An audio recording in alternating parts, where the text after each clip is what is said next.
بسم اللہ الرحمن الرحیم۔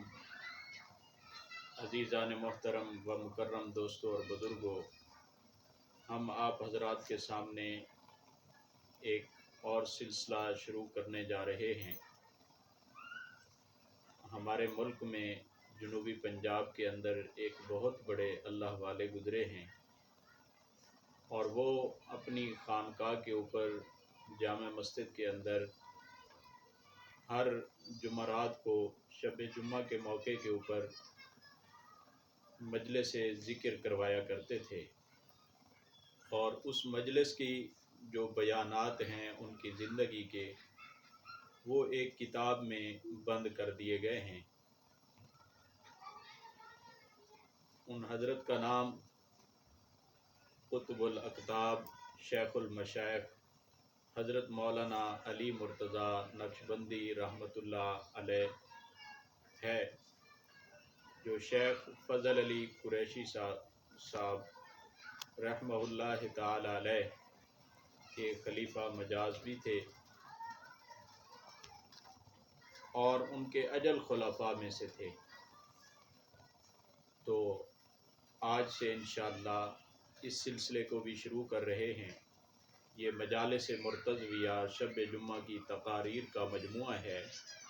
اس کو ہم انشاءاللہ روزانہ کی ترتیب سے ایک مجلس میں سے ایک مجلس کا سبق پڑھیں گے، اور یہ لوگوں کی ہدایت کا ذریعہ بھی بنے گا، اور انشاءاللہ اس کے اندر وہی انوار و برکات جو حضرت نے اپنی زبان سے اپنے الفاظوں میں کہے، اسی طرح اس کے اندر بند ہیں۔ تو انشاءاللہ تمام حضرات سے گزارش ہے کہ آپ ان کو جو ہے شوق سے ذوق سے سنیں، تاکہ آپ کا ایمان تازہ ہو۔ تو سب سے پہلی مجلس ہے جس کا عنوان ہے ذکر اللہ اور پابندیاں۔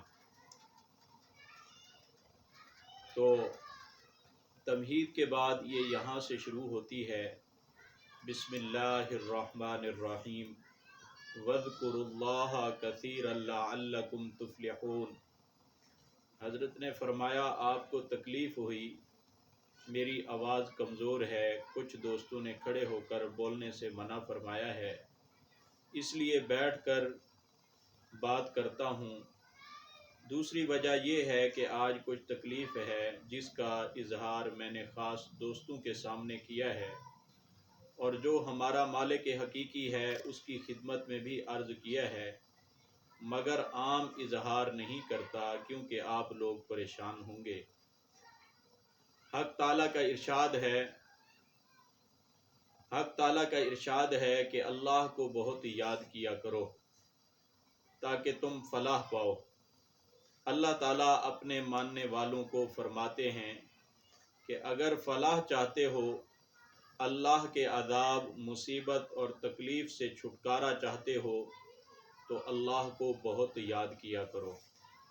حدیث میں آیا ہے کہ نبی کریم صلی اللہ علیہ وسلم ارشاد فرماتے ہیں، کوئی عمل زیادہ نجات دینے والا نہیں سوائے ذکر اللہ کے۔ اللہ کا ذکر اور اس کی یاد بہت بڑی نعمت ہے۔ قرآن مجید میں جن فرائض و احکام کا ذکر ہے، اس کی ادائیگی کے بعد ذکر کا حکم دیا گیا ہے۔ مثلا حج کے بعد فرمایا، فَإِذَا قَضَيْتُم مَنَاسِكَكُمْ فَاذْكُرُوا اللَّهَ، جب تم حج کی ادائیگی کر لو تو اللہ کا ذکر کرو۔ کفار منا کے اندر آباء و اجداد کا ذکر کرتے تھے، مگر مومنوں کو حکم ہوا کہ تم ان سے زیادہ خدا کو یاد کرو۔ اسی طرح صلاۃ خوف، ڈر کی نماز کی ادائیگی کے بعد فرمایا کہ ذکر اللہ کرو۔ فَإِذَا قَضَيْتُمُ الصَّلَاةَ فَاذْكُرُوا اللَّهَ قِيَامًا وَقُعُودًا۔ جہاد کے بارے میں آیا، فَإِذَا لَقِيتُمْ فِئَةً فَاثْبُتُوا وَاذْكُرُوا اللَّهَ۔ جب جہاد کرنے لگو تو ڈٹ جاؤ اور اللہ کو یاد کرو، اس کو مت بھولو۔ حدیث میں آیا ہے، ایک شخص سخی ہے، جھولی بھر کر پیسے تقسیم کرتا ہے، دوسرا ذاکر ہے، ذاکر شخص افضل ہے۔ حدیث میں نبی کریم صلی اللہ علیہ وسلم نے ارشاد فرمایا ہے، ذکر کرنے والے کا چہرہ قیامت کے دن چاند سے زیادہ روشن ہوگا۔ چلتے پھرتے اٹھتے بیٹھتے سوتے جاگتے اللہ کو یاد کیا کرو۔ حدیث میں آیا ہے، ایک صحابی نے عرض کیا کہ مجھے نصیحت فرمائیں۔ فرمایا علیکم بتقوی اللہ، اپنے اوپر اللہ کا خوف لازم پکڑو، جو کام کرو سوچ کر کرو کہ اس میں اللہ اور اس کے رسول کی نافرمانی تو نہیں۔ دوسرا حکم یہ فرمایا کہ وَاذْكُرُوا اللَّهَ عِنْدَ كُلِّ حَجْرٍ وَشَجْرٍ، ہر وقت اللہ کو یاد کرو، بازار ہو یا دیہات ہو، گھر ہو یا شہر ہو۔ یہ اس حدیث کا مطلب ہے کہ ہر حال میں اللہ کو یاد کرو۔ قرآن مجید کی تلاوت، نماز کی پابندی، اوامر، واجبات، سنن، حتیٰ کہ مستحبات کی پابندی کریں، اس سے بھی مت چھوڑیں۔ لوگ کہتے ہیں کہ فرض عشاء سے قبل کی سنت ضروری نہیں، میاں کیوں نہ پڑھیں؟ اسے مت چھوڑیں، ضرور پڑھیں، یہی بزرگان دین کہتے ہیں۔ اللہ تعالیٰ توفیق دیں تو ضرور پڑھ لیا کرو۔ اسی طرح رات کو کھڑے ہو کر نوافل اور ذکر اللہ کیا کرو۔ اپنی گزشتہ قضایا کو بھی ادا کرو۔ نماز، روزہ، زکوٰۃ کی ادائیگی ضرور کیا کرو۔ صرف ذکر کرنے کا مطلب یہ نہیں کہ باقی احکامات میں غفلت ہو۔ ذکر سے تو احکام کی ترغیب ہوتی ہے، ہمیں نفس نے روکا ہوا ہے۔ نفس نہیں چاہتا کہ ہم نماز، صدقات اور رات کا قیام کریں۔ جب ذکر کریں گے محبت ہوگی، توفیق ملے گی اور نافرمانی سے بچ جائیں گے۔ مقصد یہ ہے کہ انسان بن جائے گا۔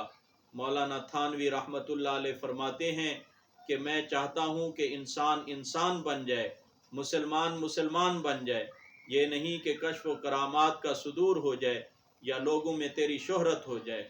حدیث میں فرمایا المسلم من سلم المسلمون من لسانہ و یدہ، مسلمان وہ ہے جس کی زبان اور ہاتھ سے دوسرے کو تکلیف نہ ہو، غیبت کسی کی نہ کرے۔ ذاکر شاغل کو چاہیے اپنے سدھار کا خیال رکھے۔ مولانا تھانوی رحمۃ اللہ علیہ اپنے ملفوظات میں فرماتے ہیں، ذاکر دوسرے کو بھی تبلیغ نہ کرے کہ فلاں کام کر یا نہ کر، اپنی سدھار تو کریں جب تک دوسروں کی سدھار کرتے ہیں، اور فرماتے ہیں کہ مبتدی اپنی اصلاح کرے۔ یہ ان کے ملفوظات ہیں۔ مولانا گنگوہی رحمۃ اللہ علیہ کی طرف مولانا خلیل احمد سہارنپوری صاحب نے لکھا کہ میری چوری ہو گئی ہے، جس کے جواب میں انہوں نے لکھا کہ چور کو برا نہ کہنا، بد دعا نہ کرنا کہ تم بدماش ہو، ورنہ کمی ہو جائے گی، وہ تو چور کو کچھ نہیں کہتے۔ بی بی رابعہ بصری رحمۃ اللہ علیہ کو کسی نے کہا کہ آپ شیطان کو لعنت کیا کرتی ہیں۔ بی بی صاحبہ نے فرمایا کہ جس وقت اس کو لعنت کروں اس میں اللہ تعالیٰ کو یاد نہ کروں، کیوں اپنا وقت فضول ضائع کروں؟ ہمیں چاہیے کہ زبان، کان، آنکھ، ہاتھ کو روکیں۔ آنکھ بند کر، کان بند کر، ہونٹ بند کر، اگر پھر نور حق نہ دیکھے تو ہم سے ناراض ہو جانا۔ یہ مولانا روم رحمۃ اللہ علیہ نے فرمایا۔ ہم لوگ چونکہ ذاکر و شاغل ہیں، ہم پر زیادہ پابندیاں ہیں، کیونکہ عام سے غلطی اس قدر ملامت نہیں۔ مثال اس کی یہ ہے، ناراض نہ ہوئیں، جس طرح سفید اور رنگدار کپڑا ہے، اگر سفید کپڑے پر رنگ یا داغ ہو جائے تو بہت برا ہے۔ تو آئیے ذاکر چونکہ سفید ہے اس لیے خوب بچیں، اگر اللہ اللہ کرنے والے سے غلطی ہو جائے تو بہت بری بات ہے۔ میلے اور رنگدار کپڑے پر میل یا داغ لگ جائے تو وہ پہلے سے ہی ایسا ہے۔ گناہ، جھوٹ، دھوکہ اور غیبت سے بچیں۔ غیبت اس کو کہتے ہیں جس میں واقعی عیب ہو اور اسے زہر کرے، اگر عیب ہی نہیں تو پھر یہ بہتان ہے، یہ بھی برا ہے۔ آپ کا وقت بہت لیا ہے، اللہ تعالیٰ مجھ پر راضی ہو اور آپ پر بھی راضی ہو۔ وما توفیقی الا باللہ، علیہ توکلت و الیہ انیب۔